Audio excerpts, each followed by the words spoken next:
নমস্কার,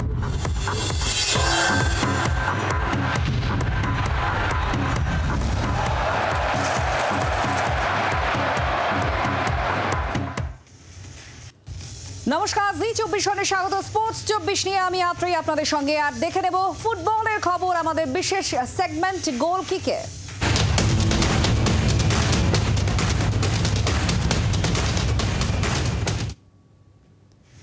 এই মরশুমে আর ইস্ট বেঙ্গলের হয়ে খেলতে পারবেন না মাদি তালাল, এমনই সম্ভাবনা জোরালো হচ্ছে। গোটা মরশুমের জন্য হয়তো ছিটকে যেতে পারেন তিনি। সূত্রে পাওয়া যা খবর, ACL 3 ইনজুরি হয়েছে তালালে, যা সারতে প্রায় 1 বছর সময় লাগতে পারে।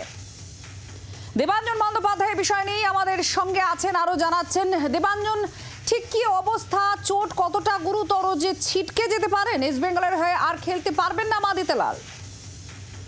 দেখো, গতকাল ওড়িশা এফসির বিরুদ্ধে খেলার সময় হুগো বুমোসের সঙ্গে মাদি তালালের যে মাঠে খেলাকালীন যে সংঘর্ষ হয়, তারপরে মাদি তালালের চোট লাগার পর তিনি তাও মাঠের বাইরে বেরিয়ে গিয়ে খেলতে নেমেছিলেন, কিন্তু কিছুক্ষণ পর উঠে আসেন। কালকেই দেখা গিয়েছিল যে মাদি তালালের চোট গুরুতর, তাকে হুইল চেয়ারে করে বের করে নিয়ে যাওয়া হয় ম্যাচ শেষ হওয়ার পরে, এবং কোচও জানিয়েছিলেন যে মাদি তালালের চোট রয়েছে। আজকে যে সূত্র মারফত আমরা জানতে পারছি যে খুব সম্ভবত মাদি তালালের anterior cruciate ligament grade 3 injury হয়েছে, এবং এই গ্রেড 3 ইনজুরি হলে কিন্তু ছাড়তে সময় লাগে। সেক্ষেত্রে হয়তো এই মরশুমে মাদি তালালের সার্ভিস ইস্ট বেঙ্গল নাও দিতে পারে, সেই সম্ভাবনায় কিন্তু জোরালো হয়েছে, যদিও ক্লাবের তরফে সরকারিভাবে এই ব্যাপারে কিছুই এখনো জানানো হয়। আচ্ছা, যদি খেলতে না পারেন তাহলে তার বিকল্প বা পরিবর্তিত প্লেয়ার হিসেবে কে থাকতে পারেন? নাম কি? দেখুন, মাদি তালাল যদি না খেলতে পারেন, ইস্ট বেঙ্গলের চোট আঘাত ক্রমশ বাড়ছে। নতুন বছরের শুরুতে আবার নতুন উইন্ডো খুলবে। নতুন উইন্ডো খুললে পরের 1 মাসে ইস্ট বেঙ্গলকে আবার নতুন বিদেশি চয়ন করে আনতে হবে তাদের মাঝ মাঠের জন্য। কিন্তু মাদি তালাল এই মুহূর্তে ইস্ট বেঙ্গল এর মাঝ মাঠের একটা বড় ভরসা ছিল। তালালের সার্ভিস না পেলে অবশ্যই ইস্ট বেঙ্গলের কাছে সেটা একটা বড় ধাক্কা হয়ে দাঁড়াবে, সেই সম্ভাবনা কিন্তু প্রকট হচ্ছে। ধন্যবাদ। দেবাঞ্জন বন্দ্যোপাধ্যায় আমাদের প্রতিনিধির সঙ্গে ছিলেন। ঘরের মাঠে ওডিশা এফসির কাছে হেরে রেফারির বিরুদ্ধে একরাশ ক্ষোভ উগরে দিয়েছিলেন ইস্টবেঙ্গল কোচ অস্কার ব্রুজো। চলতি আই লিগে ইস্টবেঙ্গলের বিরুদ্ধে প্রায় ভুল রেফারিং হয়েছে বলে অভিযোগ তুলেছেন লাল হলুদ coach. It happened 2 games back with Nanda, and it's the second time that a player in possession, protecting the ball. As far as I know, football is a game of contact, but it seems that they don't want our contacts, and I repeat, it's very easy to send off our players. So this is one game changer. On the other side, the difficulty. East Bengal ক্লাবের অভিনব প্রদর্শনী, ক্লাবের 105 বছরের ইতিহাস, আর তা তুলে ধরতেই এই প্রদর্শনী। উদ্বোধনী অনুষ্ঠানে হাজির ছিলেন কোচ অস্কার ব্রুজো সহ বর্তমান আর প্রাক্তন ফুটবলাররা। কলকাতা সেন্টার ফর ক্রিয়েটিভিটি ও ইস্ট বেঙ্গল ক্লাবের যৌথ উদ্যোগে অভিনব প্রদর্শনী। এই প্রদর্শনীতে 105 বছরের ঐতিহ্যশালী নানান মুহূর্ত, স্মারক, ছবি হাজির এক ছাদের তলায়, যা চলবে ডিসেম্বরের মাঝামাঝি পর্যন্ত। এই প্রদর্শনী উদ্বোধন করতেই শুক্রবার সকালে হাজির East Bengal coach Oscar Bruzon, অধিনায়ক ক্লেটন সিলভা, সায়ন বন্দ্যোপাধ্যায়, 2 প্রাক্তন ফুটবলার ভাস্কর গঙ্গোপাধ্যায় ও Manoranjan Bhattacharya. East Bengal is a club with a very rich history, legacy, values, sportsmanship, and for us, the foreigners being here, we need to know where we are, and the best way is watching all these items, things from 100 years, interacting with the former players of the club. So for us, it's a plus of being here, and yeah, we are really enjoying the day, the event. প্রদর্শনী উদ্বোধনে হাজির ছিলেন গায়ক মনোময় ভট্টাচার্য। ছেলে আকাশের কথায় east বেঙ্গলের হয়ে গানও গেয়েছেন তিনি। প্রদর্শনীর গুরুত্ব স্মরণ করিয়ে সেই গানও জি24 ঘন্টার ক্যামেরার সামনে গাইলেন তিনি।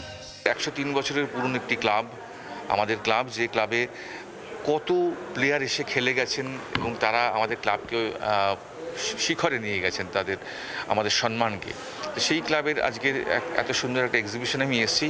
Thank you so much Emami East বেঙ্গলকে। আমাদের অনুভূতি একটাই রঙে, লাল হলুদে বাঁচি প্রতিক্ষণ, লড়াই আমাদের শিরায় শিরায়, এই মশাল জ্বলছে জ্বলবে আজীবন। এই যেন ইস্ট বেঙ্গলের এক মুঠো নস্টালজিয়া উঠে এসেছে এখানে। এটা 75-এর সেই বিখ্যাত 5 গোলের ম্যাচে অশোকলাল চ্যাটার্জির বুট। আর এই বুটটা পরে খেলতেন ময়দানের মারাদোনা, কৃষাণু দে। এরকম হরেক কিসিমের খেলার ফুটেজ থেকে আরম্ভ করে ক্লাব পতাকা, ক্লাবের বই, ট্রফি, একাধিক জিনিস নিয়ে কলকাতা সেন্টার ফর ক্রিয়েটিভিটিতে চলছে লাল হলুদের প্রদর্শনী।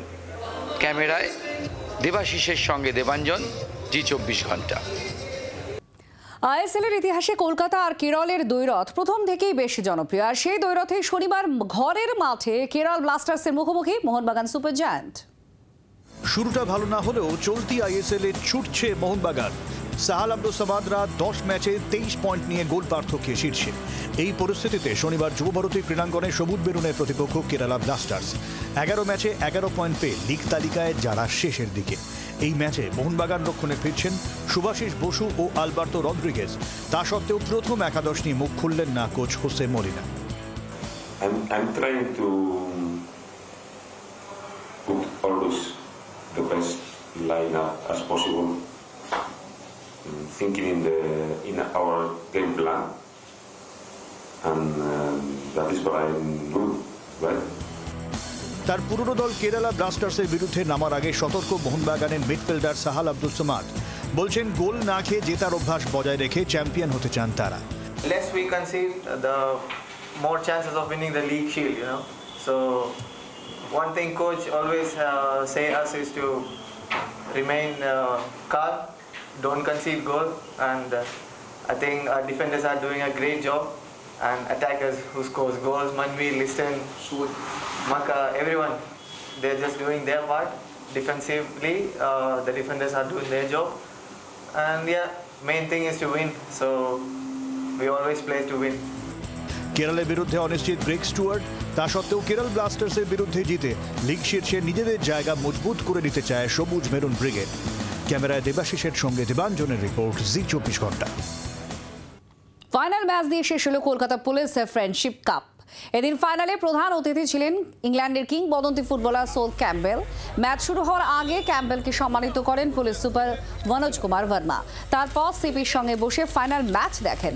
এদিন ফাইনালে তালতলা বয়েজ ক্যাম্পকে হারিয়ে চ্যাম্পিয়ন হয় ফুলবাগান ওয়েলফেয়ার অ্যাসোসিয়েশন। ম্যাচের পর সেরাদের পুরস্কৃত করেন ক্যাম্পবেল।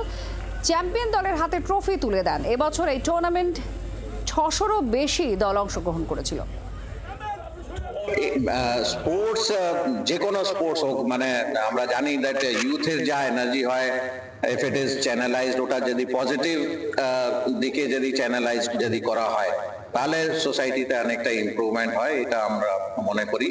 তো থ্রু দিস টুর্নামেন্ট ওদের যে এনার্জি আছে, it is channelized in a positive manner, and আমাদের একটা সুসম্পর্ক হয় সোসাইটির সঙ্গে। বয়স তার মোটে 17, কিন্তু পেলের দেশে প্রতিভায় তাক লাগিয়েছেন এস্তেভাও উইলিয়াম, যে কারণে ব্রাজিলের প্রচার মাধ্যম তাকে মেসির সঙ্গে তুলনা করে ডাকতেন মেসিনহো বলে। কিন্তু তাতেই গোসা এস্তেভাওয়ের। নাম এস্তেভাও উইলিয়াম, বয়স তার মোটে 17, কিন্তু এই বয়সেই ফুটবল দক্ষতায় তিনি চোখ টেনেছেন ব্রাজিলীয় ফুটবল প্রেমীদের।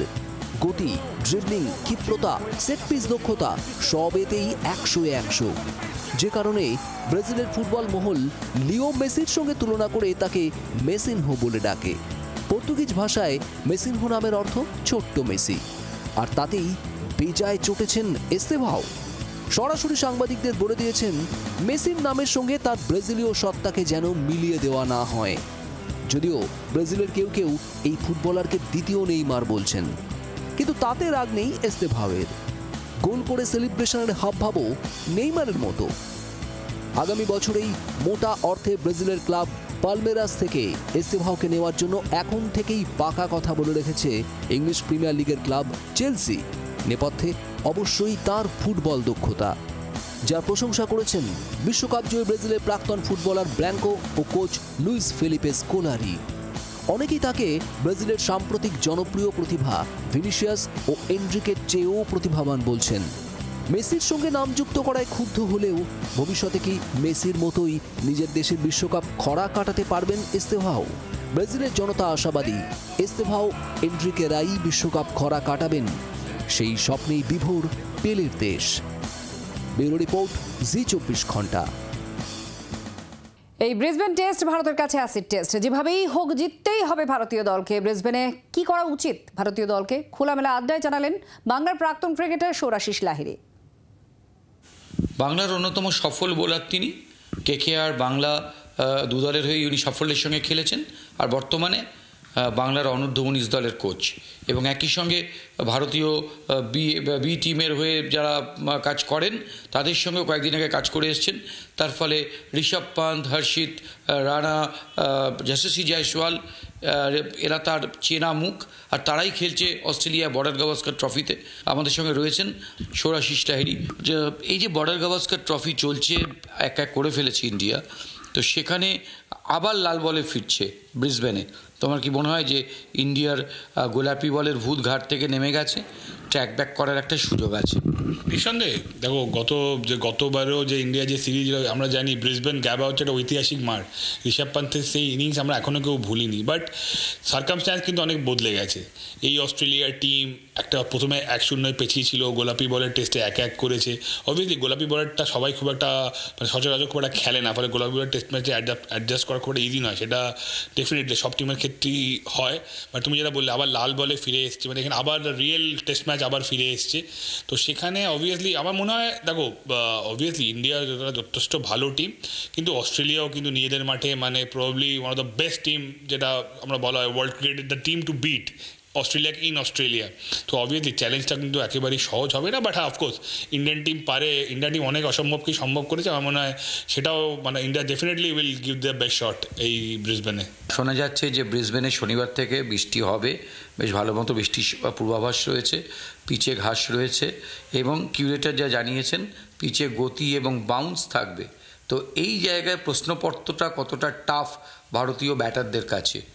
এই টিমের যা ক্রিকেটাররা, তাদের মধ্যে কিন্তু বিলিফ, মানে সে মানে তারা খুব কনফিডেন্ট, তাদের মধ্যে বিলিফ আছে। বাট দ্য সেম টাইম তোমার এখানে প্ল্যানিংও কিন্তু খুব ইম্পর্টেন্ট। তোমার যদি প্রপার প্ল্যানিং যদি তুমি করো, যে কোনো সিরিজের আগে, এটা হিউজ সিরিজ, তো এখানে প্ল্যানিং, তোমার কিছু ট্যাকটিক্যাল মুভমেন্ট, কিছু স্ট্র্যাটেজি, সেগুলো কিন্তু টিম কম্বিনেশন, সেগুলো অনেক কিছু ডিপেন্ড করে সেই সিরিজে তোমার কীভাবে ফলাফল কী হবে না হবে তার উপর। রোহিত শর্মা, তিনি প্রথম টেস্টে খেলেননি, তারপরে পার্থের পর অ্যাডিলেডে যখন আসেন, তিনি হয় তার মহানুভবতা অথবা অস্ট্রেলিয়ার এই গতির আগুনে ফেস করার ভয়, কোনো না কোনো একটা কারণে তিনি কেএল রাহুলকে ওপেনিংয়ের স্লটটা ছেড়ে দেন। রোহিত শর্মার কি গাব্বায় গিয়ে ওপেন করা উচিত, নাকি রোহিত শর্মা 6ই যাবে? কি মনে হয় তোমার? না, একেবারেই রোহিত শর্মার ওপেন করাই উচিত, কারণ রোহিত শর্মার এখনও পর্যন্ত বিদেশের মাঠে টেস্ট 100 একটাই, যেটা ইংল্যান্ডের মাঠে টেস্ট ছিল, বাকি সবকটা 100 আমাদের সাবকন্টিনেন্টে। তো আমার মনে হয় সেক্ষেত্রে রোহিত শর্মা, দেখুন, আমরা রোহিত শর্মাকে যে টেস্ট ক্রিকেট, রোহিত শর্মা যে টেস্ট অ্যাজ এ ক্রিকেটার হিসেবে রোহিত শর্মার অফকোর্স দেশের দলের ক্যাপ্টেন, বাট টিমে রোহিত শর্মার অ্যাজ এ ক্রিকেটার হিসেবে তার জায়গাটা হচ্ছে অ্যাজ অ্যান ওপেনার। টিম কম্বিনেশনে কোনো একটা কিছু থাকছে। আর বোলিংয়ের ক্ষেত্রে কি বলবে? ভারতীয় বোলিং কি খুবটাই মানে অনেকটাই জসপ্রীত বুমরা নির্ভর হয়ে যাচ্ছে, যার ফলে বুমরাকে অঙ্ক কষে খেলে বাকিদের অনায়াসে খেলে দিচ্ছে অস্ট্রেলীয় ব্যাটাররা? একেবারেই পুরো বোলিং অ্যাটাকটাই বুমরা নির্ভর। এবং দেখো, একটা জিনিস কি, বুমরা এতটাই স্পেশাল, বুমরা এতটাই কোয়ালিটি যে বুমরাকে কিন্তু অঙ্ক কষেও খেলা অতটা ইজি হবে না। Bumrah is something really special. But at the same time একটা টেস্ট ম্যাচে 20টা উইকেট নিতে গেলে বুমরা তো আর 20টা উইকেট নেবে না। বুমরা আমি বলছি ইজ বেস্ট ডে 12টা উইকেট নেবে, কথা বলছি। এটা মানে যদিও রোজ তো 12টা উইকেট নেওয়া সম্ভব নয় কোনো মানুষের পক্ষেও, বাট স্টিল 10টা নেবে, কিন্তু বাকি 10টা উইকেটও নিতে হবে। কি বলবে যে গৌতম গম্ভীর যে টিম সাজাচ্ছেন, যে বোলিং অ্যাটাক সাজাচ্ছেন, যেখানে আকাশদীপ, মুকেশের মতো খেলোয়াড়রা রয়েছে যারা ঘরোয়া ক্রিকেটে রীতিমতো সফল, তাদের বাদ দিয়ে যখন হর্ষিত রানা খেলে, তখন অ্যাজ এ কোচ তুমি এদের সঙ্গে কাজও করেছো, যারা অস্ট্রেলিয়ায় খেলছে তাদের প্রত্যেকের সাথে কাজ করেছো, তখন কীরকম লাগে দেখতে? একটা জিনিস আমি দেখলাম যে ওই যে টিমে হর্ষিত রানাকে সিলেকশন পায় head of Mukesh Kumar, and Mukesh Kumar is someone যে লাস্ট 10টা ফার্স্ট ক্লাস ম্যাচে প্রায় 60টার মতো উইকেট নিয়েছে, এবং তার ফার্স্ট ক্লাস রেকর্ড মানে মানে মানে কী বলবো, অনবদ্য তার ফার্স্ট ক্লাস রেকর্ড। সে এই টিমে ট্রাভেলিং রিজার্ভ, আর হর্ষিত রানা এই টিমে মানে প্রধান 15-16 জনের দলের টিমে আছে, সেটা আমাকে খুব সারপ্রাইজ করেছে। ট্র্যাক ব্যাক করতে হবে, এবং ওয়ার্ল্ড টেস্ট চ্যাম্পিয়নশিপ ফাইনাল খেলতে গেলে ইন্ডিয়াকে এখানে হয় 4-1 অথবা 3-1 জিততেই হবে, নাহলে অনেক যদি কিন্তু চলে আসবে। সেই জায়গায় দাঁড়িয়ে যেখানে বৃষ্টির সম্ভাবনা, স্যাঁতস্যাঁতে পরিবেশ, পিচে ঘাস আছে, গতি এবং বাউন্সের প্রশ্নপত্র নিয়ে দাঁড়িয়ে আছে হেজেলউডরা, প্যাট কামিন্সরা, সেই জায়গায় দাঁড়িয়ে কিন্তু দুটো টেস্টেই দেখা গেছে যে ভারতীয় ব্যাটারদের কিন্তু বড় বেশি ফ্রন্ট ফুটে খেলাচ্ছে এবং লেন বলগুলো এমন জায়গায় রাখছে ওরা যেখানে ভারতীয় ব্যাটার ফ্রন্ট ফুটে খেলতে বাধ্য হচ্ছে। এই জায়গা থেকে বেরিয়ে আসতে গেলে ভারতীয় ব্যাটিং শক্তিকে কি করতে হবে? কোচ সৌরাশিস লাহিড়ীর প্রেসক্রিপশনটা ঠিক কি? মাইন্ডসেট থাকতে হবে positive, at the same time you have to very selective. মানে like what I mean to say যে পজিটিভ মানে কি, যখন তুমি পজিটিভ মাইন্ডে থাকবে না, তোমার বডি কিন্তু অনেক রিল্যাক্স থাকবে। তোমার বডি যত রিল্যাক্স থাকবে, তোমার বডি পায়ের মুভমেন্ট ভালো হবে, এবং তুমি বডি মাইন্ড যত পজিটিভ থাকবে, ফোকাস থাকবে, তত কিন্তু তুমি, that means you are looking to score runs. এবং তখন তোমার কী হবে, মাইন্ডে যত অক্সিজেন ভালো চলতে থাকবে, যত পজিটিভ এনার্জি তোমার শরীরে বইতে থাকবে, তখন তোমার শর্ট সিলেকশন ঠিক হবে। ক্যামেরায় অমিতের সঙ্গে দেবাঞ্জন, জি24 ঘন্টা। রাজ্যের মহিলা ক্রিকেটারদের বার্তা দিলেন মমতা বন্দ্যোপাধ্যায়। ডুমুরজলা হেলিপ্যাড গ্রাউন্ড লাগোয়া মাঠে তখন অনূর্ধ্ব-18 মহিলাদের সিএবি ক্রিকেট লিগের খেলা সবে মাত্র শেষ হয়েছে। আর তখনই দীঘা থেকে হেলিকপ্টারে ফিরলেন মুখ্যমন্ত্রী। আসিএমকে দেখতে মহিলা ক্রিকেটাররা দেখুন কিরকম হাত নেড়ে দিদি দিদি করে ডাকতে মুখ্যমন্ত্রী পায়ে হেঁটে চলে যান, অর্থাৎ তাদের কাছে চলে আসেন। জানতে চান খেলা কেমন হয়েছে, খেলার ফলাফল কি হয়েছে, আর খাওয়া দাওয়া কেমন হচ্ছে সেটাও খোঁজ নেন।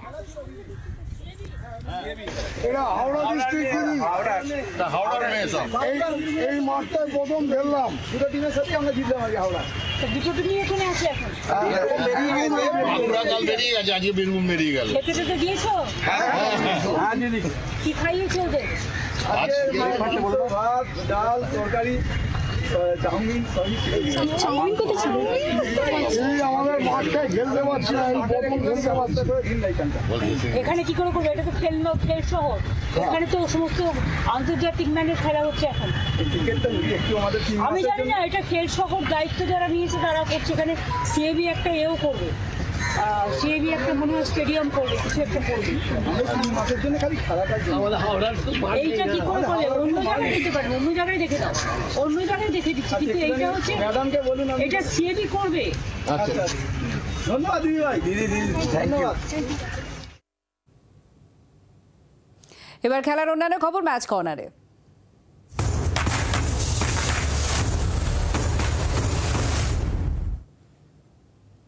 গত বছর কলকাতা ম্যারাথনের চ্যাম্পিয়ন হয়েছিলেন কেনিয়ার অ্যাথলিট ড্যানিয়েল। এবারও চ্যাম্পিয়ন হয়ে শহর ছাড়তে চান। কলকাতায় ফিরতে পেরে আপ্লুত ড্যানিয়েল। ড্যানিয়েল এবেনেউ কেনিয়ার অ্যাথলিট।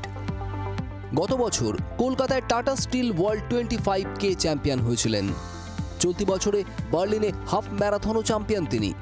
এবছর ফের কলকাতায় টাটা স্টিল ওয়ার্ল্ড 25K ম্যারাথনে অংশ নেবেন তিনি।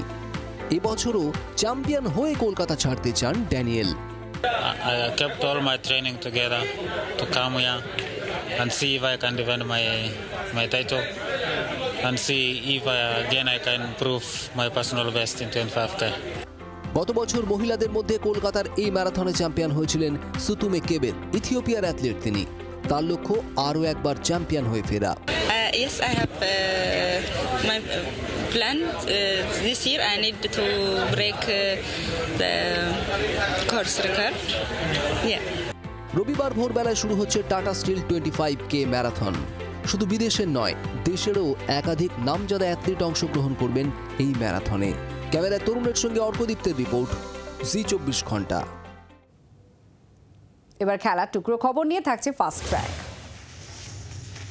নবমহাকরণে সোল ক্যাম্পবেল সৌজন্য সাক্ষাৎ করলেন ক্রীড়ামন্ত্রী অরূপ বিশ্বাসের সঙ্গে। শুরু হয়ে গেল হাওড়া কমিশনারেটের কাপ ফুটবল টুর্নামেন্ট। উদ্বোধনী অনুষ্ঠানে উপস্থিত প্রাক্তন ফুটবলার রহিম নবী এবং হাওড়া সিটি পুলিশের আধিকারিকরা।